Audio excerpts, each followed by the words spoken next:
All right, let's talk about the U.S. Congress. The founders imagined it as the people's branch, the real heart of American democracy. But lately, it feels like that heart is, well, struggling, to put it mildly. So let's dig in and figure out why. And look, I'm not just being dramatic here. Just check out the titles of books from people who study this stuff for a living. The Broken Branch, The Disappearing Center, and my personal favorite, It's Even Worse Than It Looks. I mean, when the academic experts are that blunt, you know something is seriously wrong. And the public? Oh, the public definitely agrees.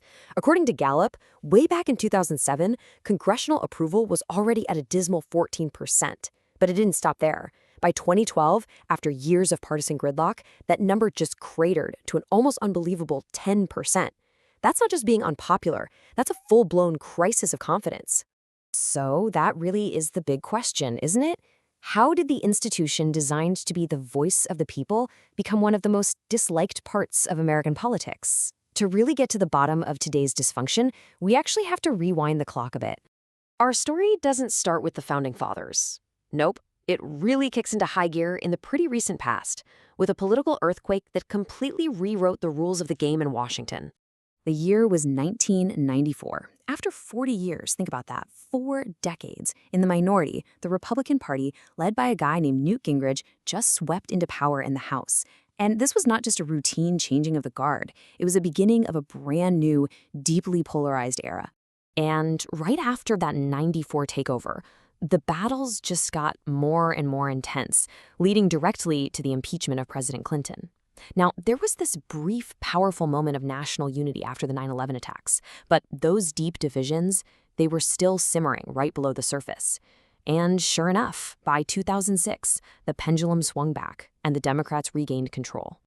And you have to understand, this wasn't just your typical political squabbling.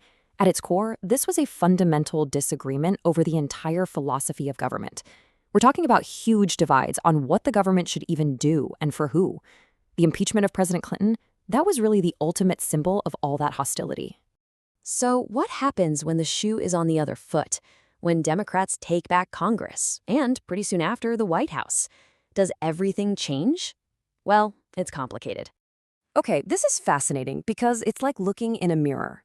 When Republicans were in charge, they centralized power to ram President Bush's agenda through, and they complained loudly about how Democrats were obstructing everything. Then what happens? Democrats take over, and Speaker Nancy Pelosi uses the exact same tactics to pass President Obama's agenda. And the Republicans?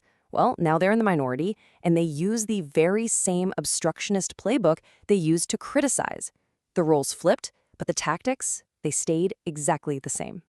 And to be fair, with that new majority, the Democrats did get some big things done.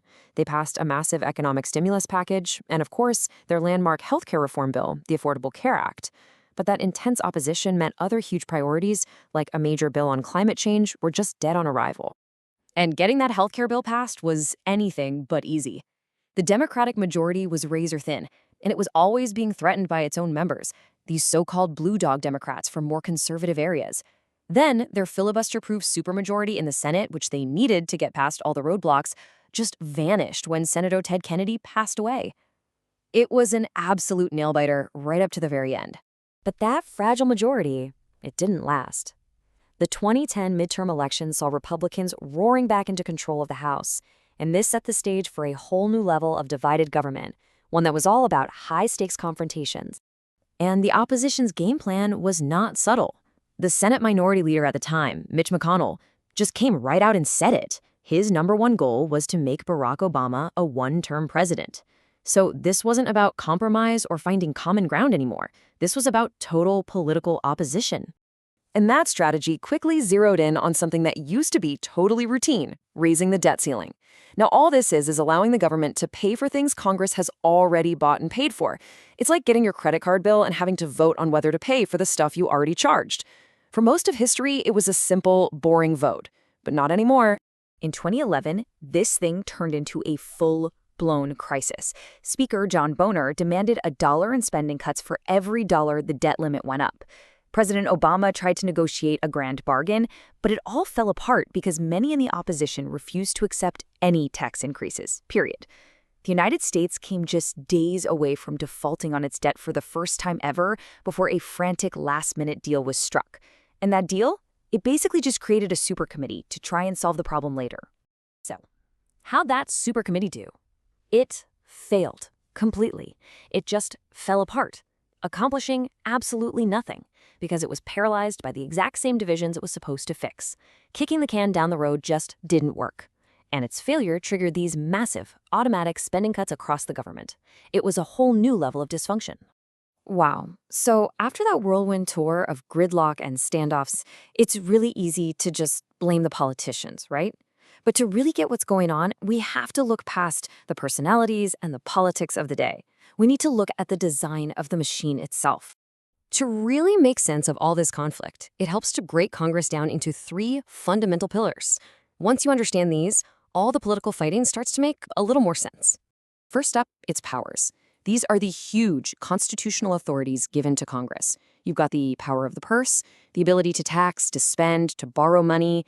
That is the engine that runs the entire federal government. And control over that engine, that's the ultimate prize in all these political battles. Second, you've got its procedures. Think of these as the gears inside the machine. All the complex rules about how a bill becomes a law, how debates are run, how votes are taken. And as we've seen, these rules aren't neutral. They can be weaponized, either to ram an agenda through or to grind the entire system to a screeching halt.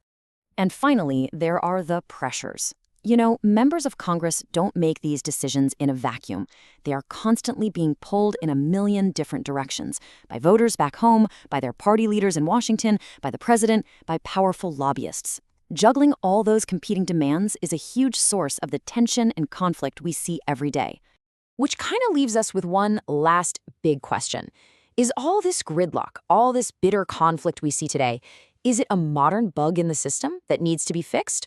Or is this intense, messy, frustrating fight actually an intended feature of a branch designed from the very beginning to channel all the passions and divisions of an entire country? It's something to think about.